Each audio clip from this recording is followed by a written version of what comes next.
नमस्कार। आकाशवाणी से दोपहर समाचार के साथ मैं लवली निगम।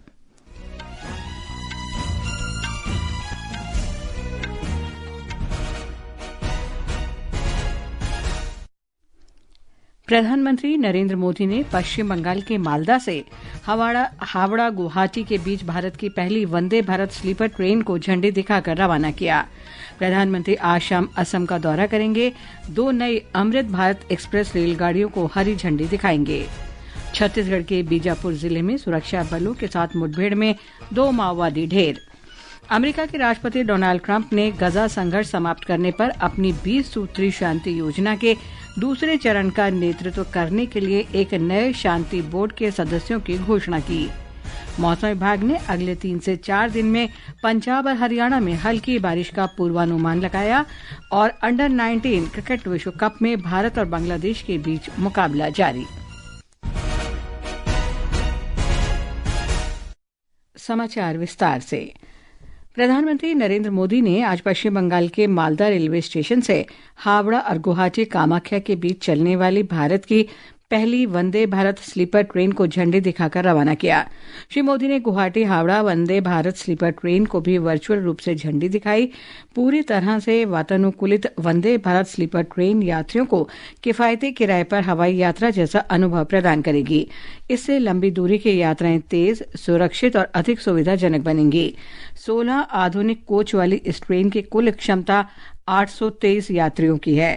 हमारे संवाददाता ने बताया कि ट्रेन सेवा आम यात्रियों, छात्रों, पेशेवरों, प्रवासी श्रमिकों, व्यापारियों और तीर्थयात्रियों के लिए विशेष रूप से लाभदायक होगी। देश में पहली बार शुरू हुई वंदे भारत स्लीपर एक सेमी हाई स्पीड ट्रेन है जो 180 किलोमीटर प्रति घंटे की रफ्तार से चलेगी। यह ट्रेन आधुनिक सुविधाओं के साथ तेज और आरामदायक लंबी दूरी की यात्रा के लिए तैयार की गई है। 16 कोच वाली इस वंदे भारत स्लीपर ट्रेन में आरामदायक स्लीपर बर्थ, ऑटोमेटिक दरवाजे, कवच सुरक्षा प्रणाली, आधुनिक शौचालय, सीसीटीवी कैमरे और डिजिटल यात्रा सूचना प्रणाली जैसी सुविधाएं उपलब्ध है। इस ट्रेन का किराया थर्ड एसी के लिए 2,300 रूपये, सेकंड एसी के लिए 3,000 रूपये और फर्स्ट एसी के लिए 3,600 रूपये रखा गया है। इस ट्रेन में 823 यात्री एक बार में सफर कर सकते हैं और यह ट्रेन पूरी तरह वातानुकूलित है। गुवाहाटी से चलने वाली ट्रेन में यात्रियों को असम के व्यंजन परोसे जाएंगे, जबकि कोलकाता से चलने वाली ट्रेन में बंगाल का पारंपरिक भोजन दिया जाएगा, जिससे यात्रियों को सफर के दौरान क्षेत्रीय सांस्कृतिक अनुभव भी मिलेगा। दीपेंद्र कुमार, आकाशवाणी समाचार, गुवाहाटी। हमारे संवाददाता ने यात्रा कर रहे कुछ यात्रियों और विद्यार्थियों से बातचीत की। इन लोगों ने खुशी व्यक्त करते हुए कहा कि देश की पहली वंदे भारत स्लीपर ट्रेन में यात्रा करने का मौका मिलना सौभाग्य की बात है।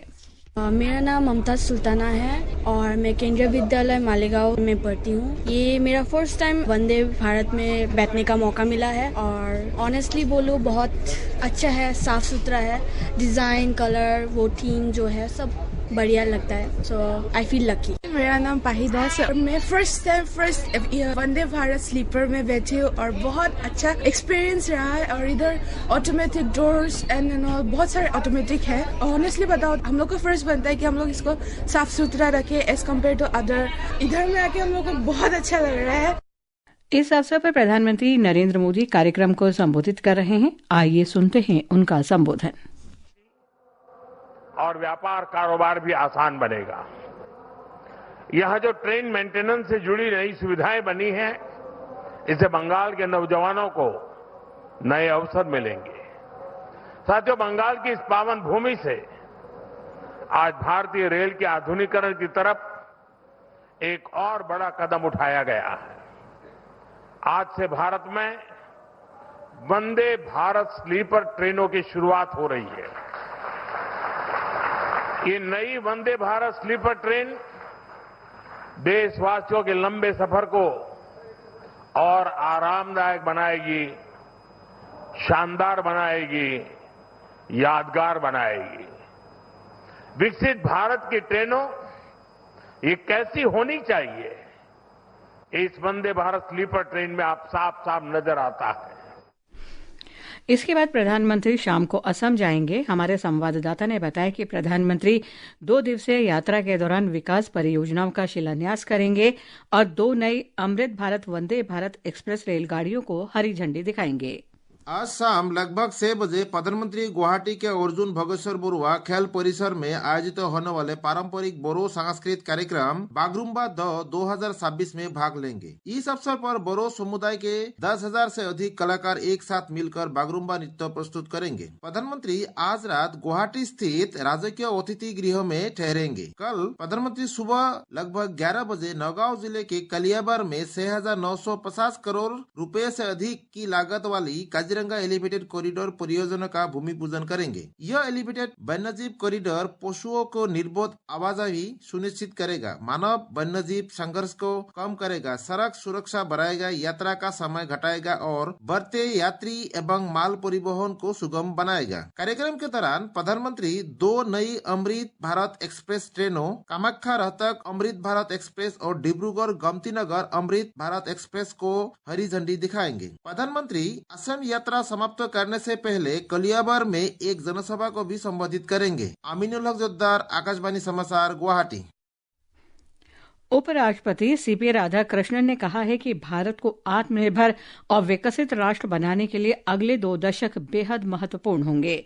उपराष्ट्रपति ने आज देहरादून में आयोजित एक निजी कार्यक्रम में ये बात कही। The next 2 decades will define India's march towards becoming a Atmanirbhar and Viksit Bharat by 2047. In this journey, Uttarakhand occupies a position of unique importance. Devbhoomi Uttarakhand has entered a new era of road, rail, air and communication connectivity in the last decade. उपराष्ट्रपति ने नवीकरणीय ऊर्जा, जैविक खेती, आयुष, पर्यटन, startup और कौशल विकास के क्षेत्र में राज्य की अपार संभावनाओं पर प्रकाश डाला। ये समाचार हमारी वेबसाइट www.newsonair.gov.in और हमारे न्यूज ऑन एआईआर ऐप पर भी उपलब्ध हैं। छत्तीसगढ़ के बीजापुर जिले में आज सुरक्षा बलों के साथ मुठभेड़ में 2 माओवादी मारे गए।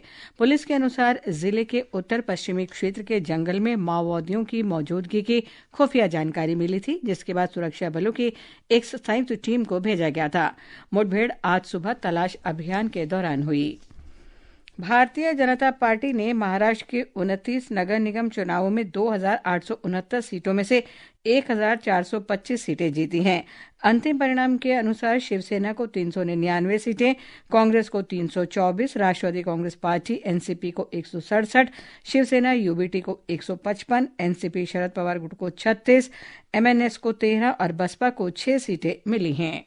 227 सदस्यों वाले बृहन मुंबई नगर निगम में बीजेपी ने 89 सीटें जीती और सहयोगी शिवसेना को 29 सीटें मिली, जबकि शिवसेना यूबीटी को 65 और एमएनएस को 6 सीटें मिली। वंचित बहुजन अघाड़ी के साथ गठबंधन में चुनाव लड़ने वाली कांग्रेस को 24 सीटें, एआईएमआईएम को 8, एनसीपी को 3, समाजवादी पार्टी को 2 और एनसीपी एसपी को केवल 1 सीट मिली। 151 सदस्यों वाले नागपुर नगर निकाय में बीजेपी का दबदबा रहा, उन्हें 102 सीटें मिली, जबकि कांग्रेस को केवल 34 सीटें मिली। छत्रपति संभाजी नगर में भी बीजेपी की जीत का सिलसिला जारी रहा, जबकि एआईएमआईएम को 33 सीटें मिली। सी प्रार्थना के साथ माधुरी पांगे, आकाशवाणी समाचार, मुंबई।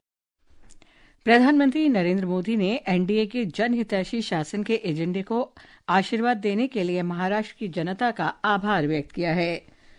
पश्चिम बंगाल में तृणमूल कांग्रेस और भारतीय जनता पार्टी के बीच फॉर्म 7 पर जारी आरोप प्रत्यारोप के बीच निर्वाचन आयोग का स्पष्टीकरण आया है।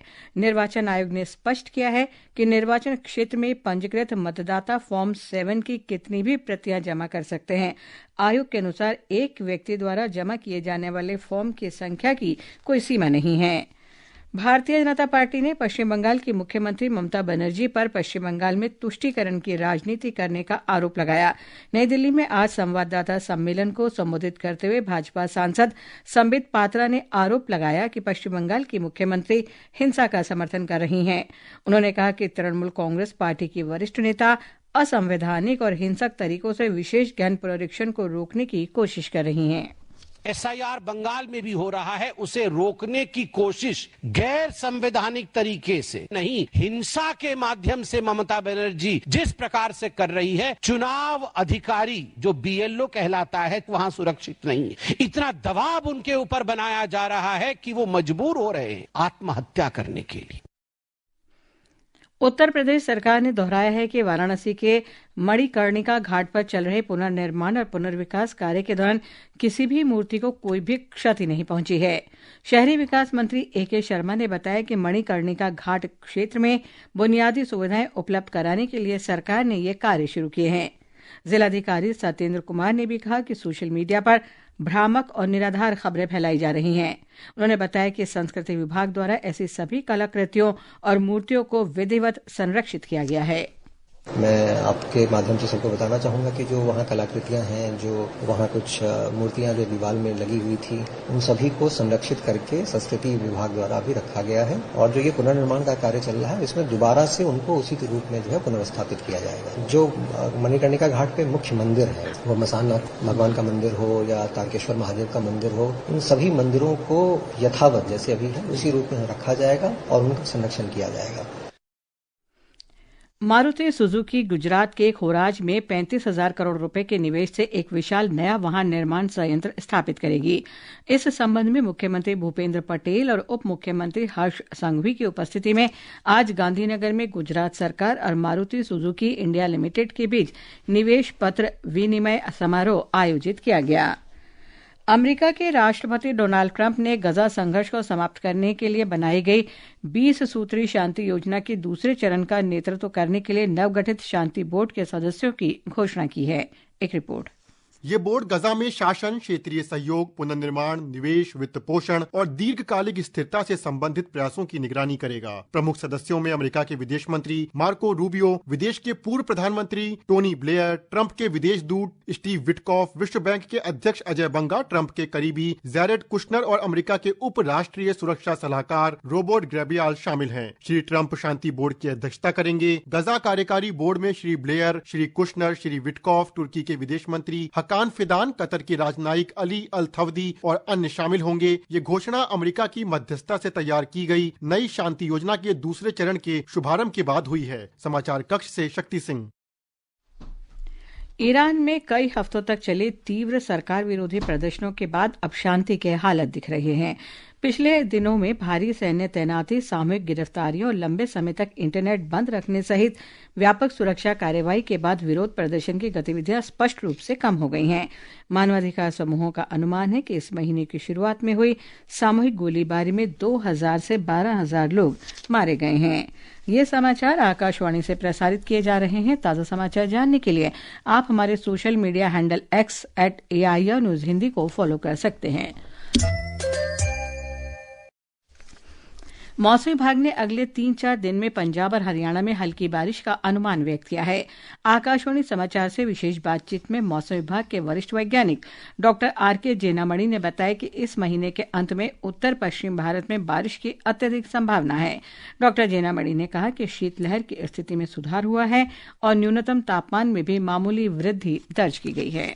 भारत मौसम विज्ञान विभाग से जो अपडेट है, कोहरा का जो कंडीशन है, आज जो मेन सिटी दिल्ली में जो है 200 मीटर विजिबिलिटी आ गया था और कई जगह पर भी डेंस फॉग रिकॉर्ड किया गया है। जैसे पश्चिम उत्तर प्रदेश में मेनली तो जैसे हिंडन एयरपोर्ट है, वहाँ भी विजिबिलिटी 0 चला गया था। अगर तापमान का बात करें तो कोल्ड वेव कंडीशन ऐसे बहुत जगह से कम रिकॉर्ड किया गया है और अगर तापमान का बात करें तो दिल्ली में 4 से 5 डिग्री का तापमान आज दर्ज किया गया मिनिमम। जिम्बाब्वे के बुलावेयो में अंडर 19 क्रिकेट विश्व कप के ग्रुप ए का दूसरे मुकाबले में भारत और बांग्लादेश के बीच मुकाबला जारी है। ताज़ा समाचार मिलने तक भारत ने 17वें ओवर में 3 विकेट पर 79 रन बना लिए हैं। अंत में मुख्य समाचार एक बार फिर।